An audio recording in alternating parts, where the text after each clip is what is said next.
Brilliance Audio.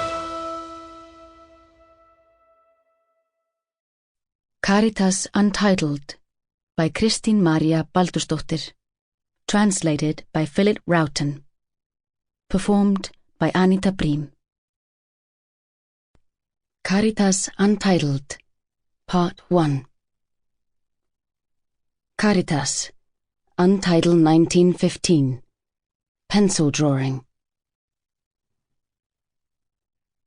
Take this child from me. I'm about to lose my wits. The maid stares wide-eyed into space. My sister and I exchange glances.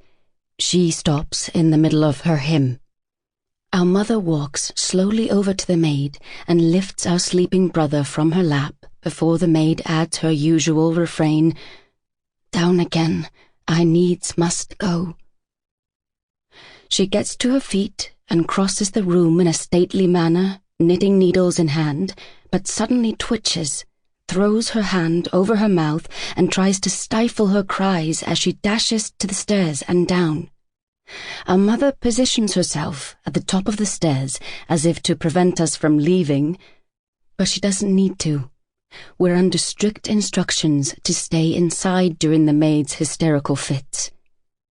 We've never seen what she gets up to out in the farmyard, but the ruckus she makes when she yowls, wails, and curses the steep mountains can always be heard inside. From outside comes a prolonged howl. My sister starts in again on her hymn, attempting to drown out the noise. Our mother hurries out. I follow her, just this once. I simply have to see what it means to lose one's wits. I go down, paying no heed to my sister's reproachful looks. Our mother is standing in the farmyard by the southernmost building, looking up at the gables. I duck, slink to the well, and crouch down. The four gables loom against the dark blue sky and white moon. Straddling one of the gables, arms outstretched, is the maid, wailing.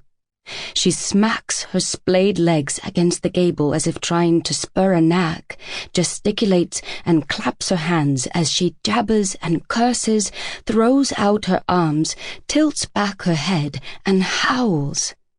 It's like a cross on the house. Woman cross on a house.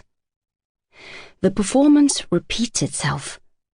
The maid curses as she sits astride the gable, holds her arms out stiffly, and howls. From inside the farmhouse comes the sound of a high-flown hymn. The moon laughs, but the mountains are silent. My brothers come walking up in the moonlight, each with bundles of cod heads in both hands. They stop abruptly in the farmyard, stare thunderstruck. "She's lost her knitting needle," says our mother. The clothesline sang in the icy air as the sisters touched it. The aprons that they had hung out to dry had snuggled together in the cold and transformed into a tangled, frozen clump. A sea wind had lashed the aprons during the night, and the sisters tried to work out its methods. Had it blown first from the north, then from the east, before finishing its winding with a prolonged southern blast, or done the reverse? They glanced all around, as if expecting to see the wind rush by with the head and tail, but it had made its way over the precipitous mountain well before dawn, leaving behind frost that growled beneath their feet.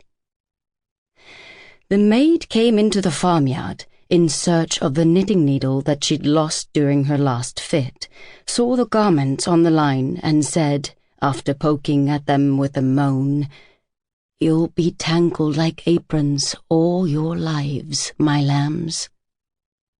She bleated into the icy morning air as she looked around for her needle.